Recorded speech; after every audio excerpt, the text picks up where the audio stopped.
Hey everybody, thanks for coming back. I get my inspiration for all this GIS whatnot from a lot of different places. In the case of today's project, I was driving my weekend car around.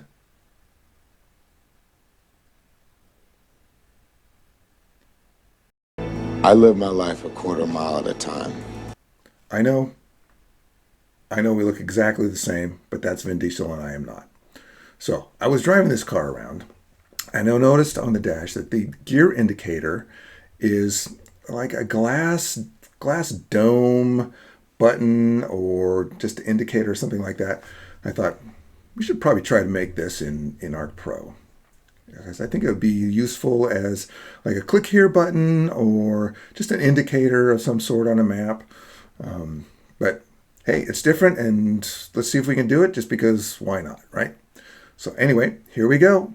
This is a glass domed indicator button-ish thing made in ArcPRO. This is Carto-Madness. As always, we're starting with a fresh copy of ArcPRO. And so let's start with adding our inspiration as a reference down here.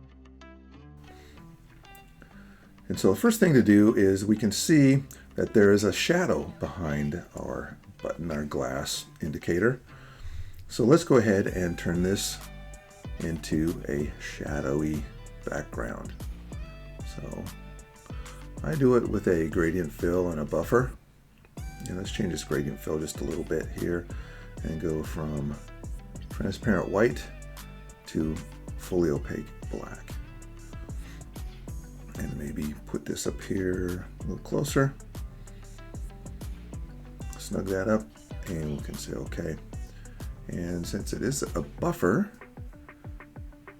we want to go ahead and let's make this 100%. Always make these 100%. And let's turn this into 200 buffers. And so now we have a nice shadowy kind of a background. Let's turn this to a little more appropriate size for our project. There we go. Great. So the first thing we see in our inspiration down here, example, is a gradient from dark towards the light source up in the upper left. So let's go ahead and copy that and make yet another gradient fill, solid stroke. Not necessary. So our color properties, let's change this all up from black. Don't need this stop here to just a little bit less black than the gray area. It's a gray area. All right, so we got our gradient, but we need to make that linear, and we need to make that up into the 45 degree up here this way, so it looks a lot better. So it's fading away from the light source. Okay, that's pretty good. So now let's make this a better size, correct size. There we go. Okay. Next we have this bezel around the edge right here. So let's go ahead and do that. And let's copy one of these. Doesn't matter which one it is. This one's fine. And let's go ahead and turn these off so we can see what we're doing. And now let's make the outline very small. And we have a fill of no color. So let's copy that. Use that and make the size of that just a little bit different, and now we have a bezel. Great. Turn things back on here.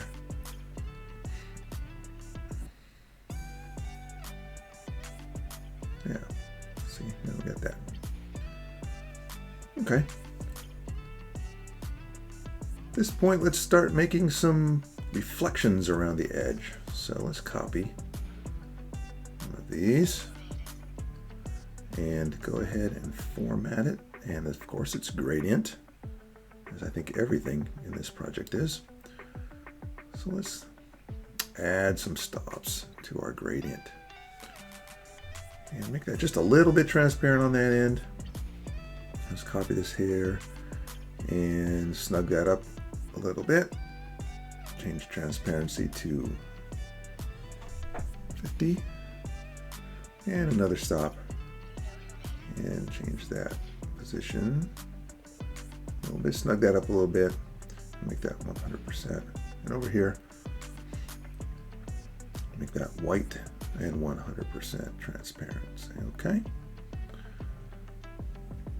All right, now we have a reflection. We want that to be up this direction towards the light. So let's go ahead and rotate that to 125. There we go. Okay, pretty good. Change that size a little bit. Much better. Now we can, now that light's reflecting off of the edge of the bezel itself. So let's go ahead and make another one. Just because if you can see in the inspiration, an example, there's light reflections all over the place in this.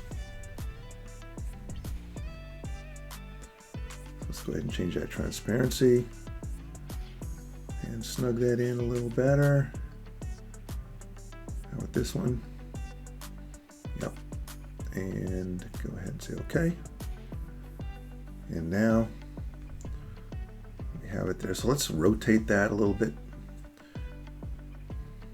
And then we'll put it down here. Okay, just like in our, kind of like in our example.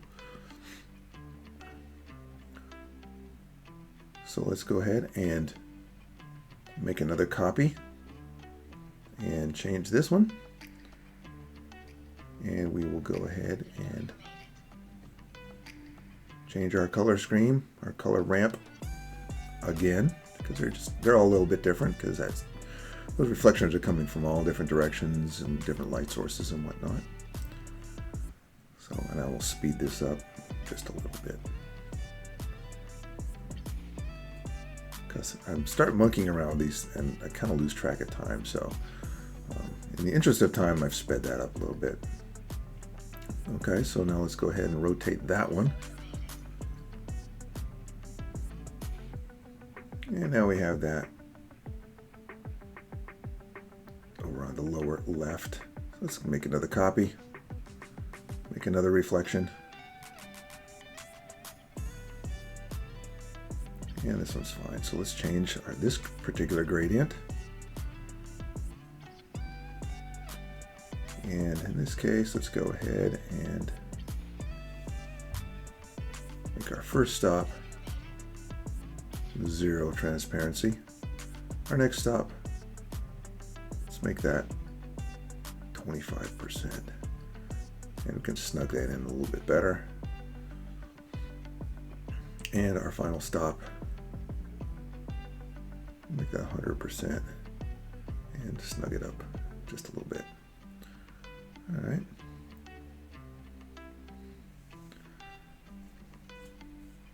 And rotate that one 45, and that will bring that up here, similar to our example. Okay, let's keep on. Let's make another. Let's copy another one for down here. So if we copy this one, it's fine. Go back and we can change it. And once again, monkey with our gradient.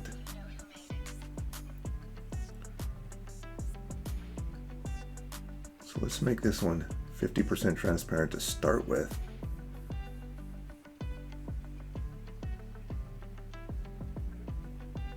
And 85, and let's spread that out just a little bit. And our last stop in the middle. Let's change that position a little bit. And go ahead and we can rotate this one. We have that right down there. Okay, perfect. Good reflections all around the edge.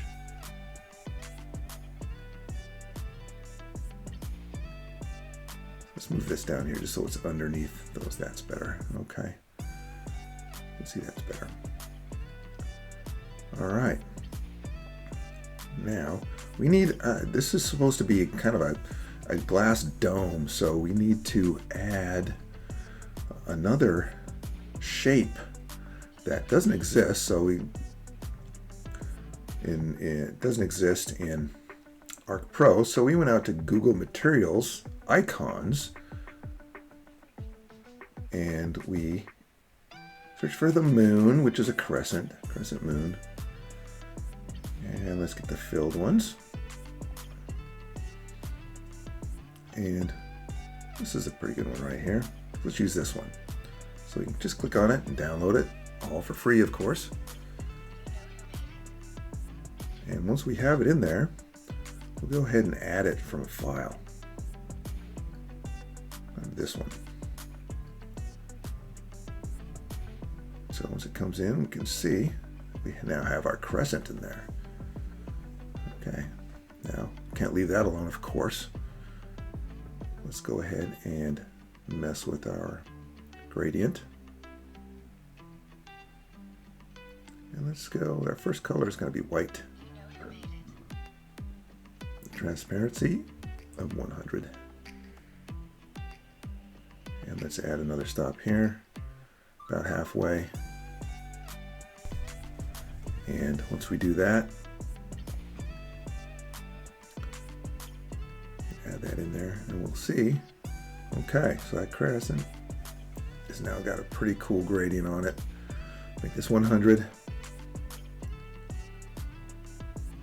And let's change the angle just a little bit, and that, yeah, see, now really it looks like a reflection of a round surface a little bit. It will look more if we change the size. Yeah, getting there. And if we go down here to our offsets, mess with our offsets a little bit, scoot that over.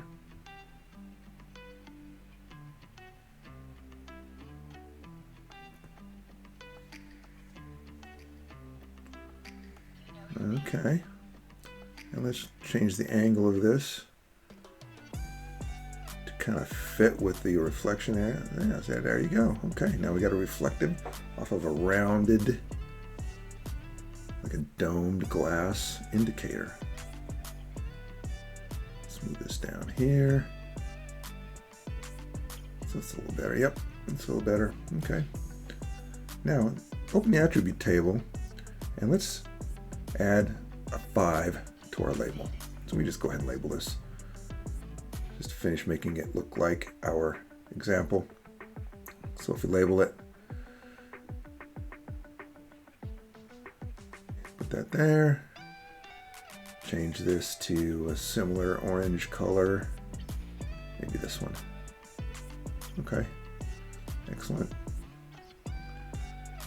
And let's go ahead and I found this font. It's kind of close. It's not exactly right. It's not as italicized as it could be, but I like it. So let's go use that one and center it. And this is just basic labeling stuff. And in this particular font, we can change the weight of it. So let's pull this out about a little heavier, a little bit. Okay. Yeah, I like that. All right. There we go. So I think that looks pretty close for just making something up, right? So I can use this in apps and maps for indicators or click here buttons or anything like that. So yeah, a really good exercise in gradients and shapes and reflections and whatnot. So if I can do it, you can do it. I give you a glass domed indicator button. Thanks for checking it out. See you next time. Bye.